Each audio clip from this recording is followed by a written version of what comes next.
Quiero que busquen su Biblia, el libro de Efesios. Quiero continuar de alguna manera un pensamiento, una palabra, una meditación sobre este texto tan importante, porque escuche esto, voy a ser breve por razones de tiempo, pero quiero que usted esté atento, cuerpo, alma y espíritu. Es muy importante que usted se lleve, atrape la palabra, la atesore en su corazón para que esa palabra dé fruto en su momento. Los cristianos, cuando Dios nos llamó, nos incorporó a su reino, entendemos que el reino de Dios tiene propósitos, porque el Señor vino a la tierra y dice que Él nos trajo un reino. Entonces, el mensaje del reino es central en la Escritura. Jesús dice, arrepiéntanse porque el reino de los cielos se ha acercado. Luego, el 90% de sus parábolas hablan del reino. Y finalmente, luego de haber resucitado, en el libro de los Hechos cuenta que luego de haber resucitado, estuvo 40 días con los discípulos hablándole exclusivamente de un tema que es el reino de los cielos. Es decir, Dios tiene un plan. Entonces a nosotros nos introduce Dios en el reino de los cielos y sin duda, al ser introducidos y ser parte de este reino, nosotros tenemos que cumplir un propósito. Entonces nosotros debemos preguntarnos, Señor, ¿qué quieres que yo haga? Yo soy parte de algo, soy parte de una familia, trabajamos o estudiamos y vivimos en una sociedad, nosotros estamos inmersos ahí. Dios nos introdujo estratégicamente en cada lugar, es decir, a Dios no se le escapó, uy, se casó con aquel. Y no, usted está casado con la persona correcta. Amén. Yo escuché una vez uno que quería zafar y dice, no, lo que pasa es que yo no estaba bien, ¿entendés? O sea que yo no elegí bien, decía, y quería cambiar a la mujer. Pero, amados, Dios te dio la esposa que tú merecías y te dio el esposo que mereces. Amén. Apriete fuerte esa mano.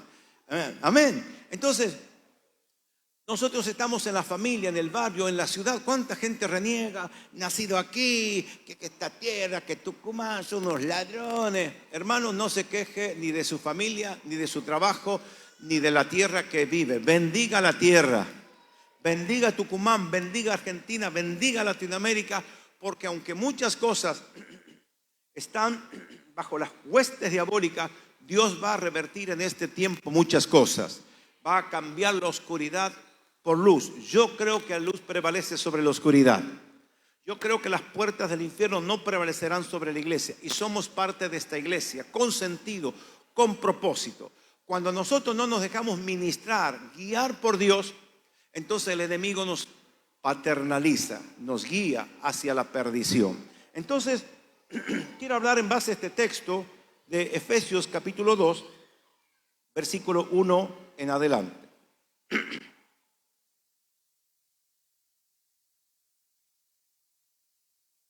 La palabra del Señor. A ustedes le dio vida cuando aún estaban muertos en sus delitos y pecados. Acá está diciendo que estábamos separados. La palabra muerte es separación del cuerpo y del alma, es separación. Estábamos separados de Dios a causa del pecado original. Cuando Adán peca por desobediencia, se separa. Y Dios trae una restauración en el vínculo. Jesús nos vuelve a unir con el Padre para que tengamos comunión con Él. Entonces dice, ustedes les dio vida cuando estábamos muertos en nuestros delitos y pecados, los cuales en otro tiempo practicaban, pues vivían de acuerdo a la corriente de este mundo, en conformidad con el príncipe del poder del aire, y es el espíritu que ahora opera en los hijos de desobediencia. Escuche esto. El enemigo, el príncipe de este mundo, opera, trabaja, les dicta, los guía, los paternaliza. ¿Está entendiendo? ¿A quiénes? A los hijos de desobediencia. ¿Quiénes son? Así éramos todos, dice Pablo. Por naturaleza éramos hijos de desobediencia, es decir, lo que le llamamos la naturaleza caída del hombre. Seguimos. Entonces, entre ellos, todos nosotros también vivimos en otro tiempo. Seguíamos los deseos de nuestra naturaleza humana y hacíamos lo que nuestra naturaleza y nuestros pensamientos nos llevaban a hacer. Éramos por naturaleza objetos de ira como los demás. Pero Dios, cuya misericordia es abundante por el gran amor con que nos amó, nos dio vida juntamente con Cristo. Aun cuando estamos muertos en delitos y pecados, la gracia de Dios los ha salvado. También junto con Él nos resucitó y asimismo nos sentó al lado de Cristo Jesús en lugares celestiales. Esto es, que cuando Cristo resucita, habiendo vencido la muerte y el pecado, allí nosotros resucitamos y nacimos de nuevo. De hecho, que el bautismo simboliza la muerte cuando se sumerge en las aguas, porque bautismo es inmersión, y cuando sale simboliza que hemos nacido de nuevo. Entonces dice, nosotros morimos con Cristo por causa de nuestros pecados y resucitamos con Cristo. Es decir, ahora el pecado ya no puede tenernos esclavos. Entonces sigue diciendo, ciertamente la gracia de Dios los ha salvado por medio de la fe. Esta no nació de ustedes, sino que es un don de Dios. No es el resultado de las obras para que nadie se vanagloríe. La salvación es un regalo por medio de la fe. Nadie puede decir soy salvo porque soy un chico bueno. Y dice, nosotros somos hechura suya, hemos sido creados en Cristo Jesús para realizar buenas obras, las cuales Dios preparó de antemano para que vivamos de acuerdo a ellas. Amén. Entonces, ¿qué significa esto? Que nosotros teníamos una naturaleza pecaminosa, adámica, caída, y antes de conocer a Cristo, ¿quién gobernaba nuestra vida? Dice claramente, los pensamientos, los sentimientos y nuestra naturaleza pecaminosa. Es decir, que nosotros ahora fuimos trasladados al reino de su amado Hijo Jesucristo. Entonces yo digo, Señor, ¿qué quieres que yo haga? Y el Señor comienza a guiarme de que me voy a despojar, que voy a adquirir, hacer una agenda según Dios, voy a pensar positivamente, en fe. Entonces yo quiero hacer la voluntad del Señor. ¿Cuántos quieren hacer la voluntad del Señor? Pero ¿qué pasa? Que resulta que la naturaleza pecaminosa gobernó mi vida, según la Escritura. Mis pensamientos y los deseos de la carne han gobernado toda nuestra vida. Entonces la primera resistencia que vamos a encontrar son los pensamientos incrédulos, malvados, que batallan contra nosotros. Porque yo quiero hacer la voluntad de Dios, pero por lo primero que me encuentro con mi naturaleza, mi propia naturaleza, que no quiere ser destronada. Porque ahora Jesús debe ser el Rey, el Señor, el Kyrios, el jefe de mi vida. Entonces yo quiero que Dios me dirija. Yo quiero hacer la voluntad del Señor, pero usted tal vez igual que yo se ha puesto a pensar, ¿por qué me cuesta hacer la voluntad de Dios? ¿A cuánto le cuesta hacer la voluntad de Dios? Porque nuestra carne se revela, así ha gobernado nuestra vida, en mi caso hasta los 27 años. Entonces dice, no, yo quiero seguir gobernando, vos vas a hacer lo que yo digo, dice la mente. Entonces la carne quiere pecar. Entonces los pensamientos, los sentimientos. La carne involucra el alma. El alma es el asiento de los pensamientos, de los sentimientos y de la voluntad. Entonces, ¿cómo solucionamos esto? Apóstol Pablo dice, traigan todos los pensamientos cautivos a la obediencia a Cristo. Es decir, yo tengo que gobernar mis pensamientos y dirigirlos ahora para hacer la voluntad de Dios. Por eso el Salmo 3 dice, alma mía, alaba a Jehová y no te olvides de ninguno de sus beneficios. ¿Quién está hablando? El Espíritu. Porque cuando nosotros nos convertimos, Dios nos dio su Espíritu. Y ese Espíritu en nosotros es nuestro nexo con el cielo. Dice Romanos 8 que el que es hijo de Dios es guiado por el Espíritu. Y el Espíritu da testimonio ¿a quién? A nuestro espíritu. Entonces nuestro nexo con Dios, este es nuestro espíritu que revivió cuando Cristo vino, nos dio vida. Significa que ahora tengo comunión, que es el plan original. Cuando Dios pone a Adán en la tierra y a Eva, los puso para tener comunión con ellos. Pero la condición era la obedecerle. Ahora, desobedece a Adán. Entonces ahora cae bajo las garras del enemigo, porque dice que el enemigo es padre de los desobedientes. Entonces si Dios no nos guía, si Dios no nos paternaliza, entonces el diablo nos va a paternizar. Quiere decir, hace esto, hace aquello. Y el diablo, ¿qué nos quiere llevar? A través de los pensamientos y de los sentimientos a pecar, porque eso lo mantiene, a nosotros nos mantiene bajo su señorío, su principado, su gobierno. Entonces cuando nosotros queremos hacer la voluntad, y yo quiero que usted esté advertido, porque todos en el profundo de nuestro corazón queremos servir a Dios. Pero ¿qué pasa? Quiero servir a Dios, pero me encuentro con una lucha profunda. Apóstol Pablo dice, todo el bien que quiero no puedo hacer. Porque mi naturaleza pecaminosa no me deja hacer todo el bien que yo quiero y me encuentro haciendo el mal que no quiero. O sea que no era un problema suyo y mío. Pablo tenía el mismo problema. Entonces, ¿qué dice Pablo? Someto mis pensamientos a la obediencia a Cristo y someto la carne y la pongo en servidumbre. Entonces, nosotros, igual que los sentimientos, no podemos dejarnos guiar por los sentimientos, porque por naturaleza no sentimos de orar. Por naturaleza no siento de orar, no siento de leer, no siento de ir a la célula, no siento de ir al culto. ¿Le suena esto? Claro, porque los sentimientos están bajo la naturaleza pecaminosa. Entonces nosotros comenzamos a ahora decir, yo voy a obedecerle a Dios a pesar de mis sentimientos. No le voy a preguntar a mi mente y a mis sentimientos si quieren hacer la voluntad del Señor. Porque ahora, escuche esto, al principio suena mal, pero finalmente es bueno. Por tener conocimiento de Dios, ahora nosotros somos responsables. Yo conozco a Dios y ahora sé que Dios existe, sé que tiene planes conmigo, sé que su camino es una bendición, sé que Él ha preparado buenas cosas para mí. Y ahora, ¿por qué no las hago? Soy responsable. Como alguien que ha visto un accidente y dice, mire, usted va a ser testigo. Estaba de casualidad ahí, pero usted tiene que testificar ahora. Si usted conoció a Cristo, tiene que testificar. Tiene que dar testimonio. Somos responsables. Entonces, ¿qué sucede? Yo no puedo consultarle a los sentimientos, porque eso era antes. Imagínense, nosotros tenemos la bendición de tener un grupo de varias hermanas que son enfermeras. Ahora, si ella le pregunta a la mañana si quiere ir al hospital donde hay una carga viral tremenda, donde va a lidiar con gente enferma que le pueden contagiar, etcétera. Si le pregunta a su alma no va a querer. Yo ir a contagiarme, no quiero, pero es mi responsabilidad. Yo hago porque un día elegí una profesión y asumí mi responsabilidad. Amados, nosotros somos responsables por tener el conocimiento de Dios. Antes, mire, éramos esclavos del pecado. Porque dice que hacíamos calladitos lo que los pensamientos, los sentimientos y la carne quería. Éramos esclavos. El esclavo no tiene libertad. Hace lo que su superior, el diablo, el pecado, le ordena. Ahora, cuando dice Cristo que el conocimiento de yo los haré libres, nos saca del reino de las tinieblas y nos pone el Padre en el reino de su amado Hijo Jesucristo. Ahora yo puedo hacer la voluntad de Dios porque tengo su naturaleza. Él, al hacernos sus hijos y nos dio su espíritu, nos dio el ADN de Dios. Ahora yo puedo vivir sin pecar. Y si peco tengo la gracia, recurro a la gracia. Así que yo puedo hacer la voluntad de Dios en medio de grandes batallas.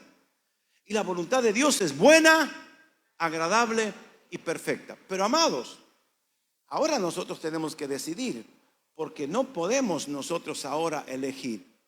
Es decir, tenemos la posibilidad.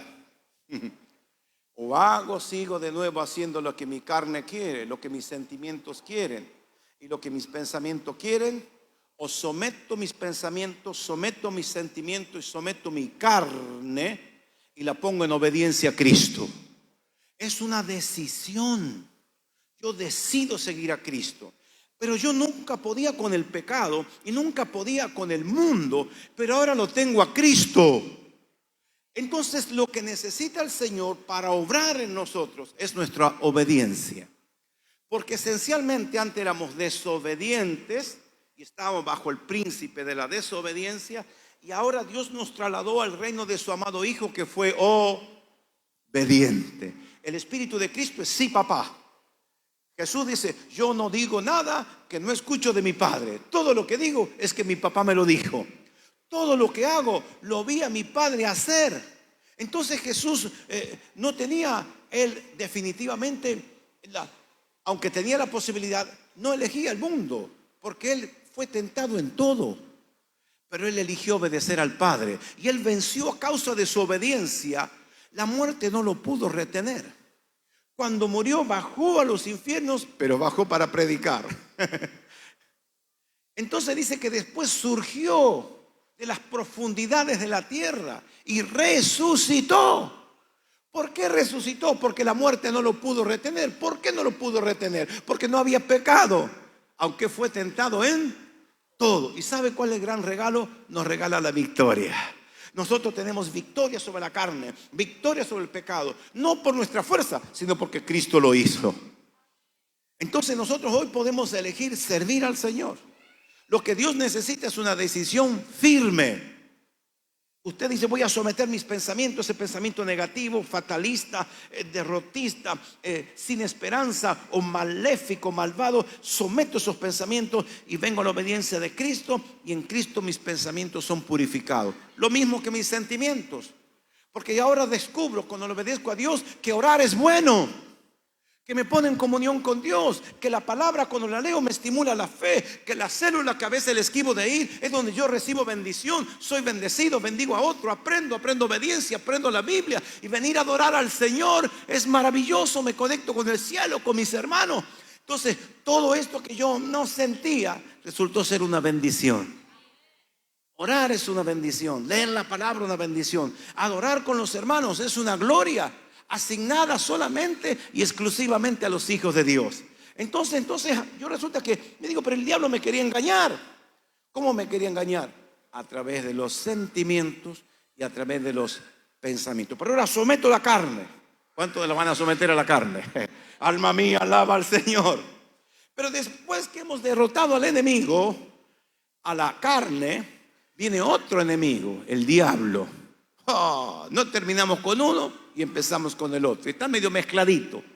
El diablo comienza a tentarnos, a ponernos argumentos en la mente para que no me involucre, no sea fanático, no vayas tanto a la iglesia, no te involucres, vos tenés que trabajar, tenés que estudiar, tenés que proveer para tu casa. Entonces la Escritura dice que primeramente está Dios.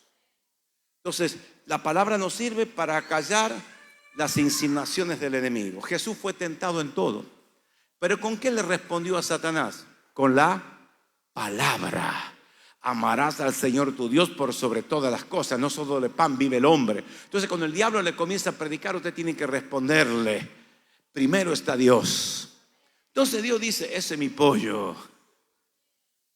Ese es mi pollo que me obedece. Entonces cuando yo decido servir al Señor, Dios me respalda, y ese pecado que nunca me lo pude sacar de encima, un buen día me doy cuenta que soy libre de esa piedra con la cual tropecé tanto tiempo. ¿Por qué? Porque decidí obedecer a Dios.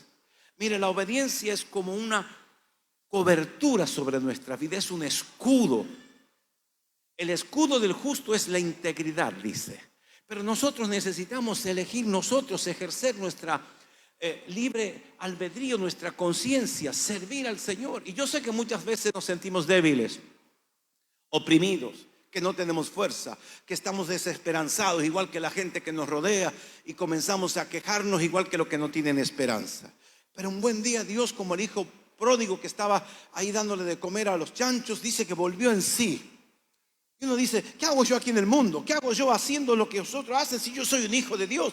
Entonces volvemos a Dios, le confesamos nuestros deslices, y Él nos da siempre una nueva oportunidad. ¿Cuántos dicen gloria a Dios? Finalmente, hermanos, el enemigo viene con tentaciones, viene con pruebas, viene con presiones, con enfermedades, quebranto económico. Todo es espiritual. Todo es espiritual. Diga un lindo amén. Todo tiene una lectura espiritual. Cuando nosotros nos ponemos firmes en el Señor, comenzamos a tener herramientas para enfrentar las adversidades que la gente se ahoga. Pero Dios lo va a poner por encima. No se va a ahogar. Pasarás por las aguas y no te anegarás. Pasarás por el fuego y no te quemarás, porque tú estás conmigo. Entonces, amados, una vez que nosotros hemos vencido a la carne, luchamos contra el diablo y vencemos las dos veces. La pregunta, y voy a terminar, es: ¿por qué el Señor permite que yo esté batallado con la carne que me incita al pecado, batallado con el diablo, los demonios que me siguen a todos lados? El Señor lo permite porque de esa manera robustece vuestra fe. Nuestra fe es robustecida en la prueba, en la dificultad. Ahí nuestra fe toma fuerza. Dios permite porque sabe que vamos a sacar fuerzas en su nombre y vamos a vencer. Y ahora podemos volar porque Él nos dio fuerza. La fuerza, dice la Escritura, el gozo del Señor es mi fortaleza. Amados, Dios permite cada circunstancia que les está pasando a cada uno porque quiere sacarte bueno. No quieres que te ahogues en un vaso de agua como la gente que no tiene a Cristo. Nosotros tenemos a Cristo. Tenemos su fuerza, tomamos de su victoria. Él venció al pecado, venció a la muerte, venció a Satanás y nos da la victoria. Así que usted puede ser un hijo de Dios victorioso, pero tenemos que tomar una decisión. Hay un lugar en Israel que se llama el Valle de la Decisión, que es una cuestión espiritual. Todo nace el día que nosotros decidimos a quién obedecer. ¿A quién obedecer? O a la carne, al mundo, o a Satanás, o a Cristo nuestro Señor. Amados, esta lucha la tenemos todos y te advierto, no quiero ser mala onda, pero la vas a tener hasta el último día de tu vida. Pero quiere decir que hasta el último día de nuestras vidas nosotros vamos a tener victoria. Porque de cada batalla sacaremos un botín. De cada lucha saldremos más fortalecidos. Nuestra fe ha crecido porque no he huido. Enfrenté la batalla en el nombre de Jesús. Póngase de pie en esta tarde, mi hermano. Vamos a tomar decisiones importantes. Vamos a tomar decisiones trascendentes. ¿Sabe qué? Dios, ¿con qué se goza? Con nuestra fe. ¿Cuántos quieren agradar al Señor? Dice que nuestra fe honra a Dios y Dios honra nuestra fe. Estamos aquí porque creemos, y sabe que es bueno declarar lo que creemos. Nosotros somos los que creemos. Yo creo que el Señor es mi pastor y nada me faltará. Yo creo que a los que aman a Dios todas las cosas se le ayudan para bien. Yo creo que iremos de gloria en gloria. Yo creo que yo soy su hijo y veré su rostro. Yo sé que Jesús, y creo que Él vendrá a buscarme. Lo veré cara a cara y le adoraré en su presencia. Yo creo que Él tiene planes conmigo. Yo creo que la voluntad de Dios para nosotros es buena, agradable y perfecta. Yo sé que Dios planeó para nosotros caminos de bendición. Dice el Señor: yo tengo para ustedes buenos caminos. He preparado buenas cosas para ustedes. He pensado buenas cosas para ustedes. Amados, cierra tus ojos en esta mañana preciosa y renueva tu pacto con el Señor. Dile: Señor, un día creí, pero hoy renuevo mi pacto y te digo que yo creo que tú me llevarás por caminos de bendición, aunque sean difíciles, aunque esté probado, tentado. Señor, yo te obedeceré a ti. Vienen días difíciles, pero con tu fuerza lo haré. Yo creo que nadie me arrebatará de tu mano. Yo creo que tú eres mi pastor. Yo creo que tú eres mi padre, que ha pensado buenas cosas para mí. Yo creo en ti. Mi esperanza está puesta en ti y nadie me quitará de tu mano, porque tu mano es fuerte, tu mano es poderosa. Señor, nos ponemos bajo tu cobertura, bajo tus alas. En tus manos nadie nos tocará. Mas escrito está que tú nos diste poder de pisar serpientes y escorpiones y sobre toda fuerza del enemigo. Señor, sabemos que el enemigo no quiere que te obedezcamos, porque el día que te obedezcamos, Él, en vez de ser nuestro rey, pasará a estar debajo de nuestros pies. Yo declaro la victoria de la iglesia de Cristo, porque está escrito. Yo creo lo que tu palabra dice, que las puertas del infierno no prevalecerán sobre la iglesia de Cristo. Yo declaro la victoria de Cristo en la cruz. Yo declaro que la sangre de Jesucristo tiene poder y nos guarda, nos cuida y nos protege. Yo creo en Dios. Yo creo que Él creó el cielo, la tierra, el mar, la fuente de las aguas. Yo creo que Él es el creador. Yo creo que Él es santo, que no hay nadie como Él, que Él es maravilloso y es mi Padre. Yo creo en ti. renueve su pacto con el Señor. Dígale: Señor, yo creo en ti, creo en tu palabra. Y aunque este mundo me atraiga, el enemigo me tiente, yo sigo creyendo y confiando en ti. Confío que tú me sacarás al lugar espacioso. Tú abrirás las puertas que estaban cerradas. Tú romperás las cadenas que me ataban. La unción romperá el yugo. Voy a ser libre. Voy a avanzar. Voy a crecer. Voy a conocerte más. Voy a amarte. Voy a servirte. Mi fe irá en aumento y alcanzaré propósito. Gracias, Padre, por Jesucristo. Gracias, Jesucristo, por el Espíritu Santo. Gracias, Señor, por estar en nosotros. Elegimos por ti, elegimos por la vida, elegimos por obedecerte. Gracias, Padre, en el nombre de Jesús. Amén, amén y amén. Aplaude a Jesucristo.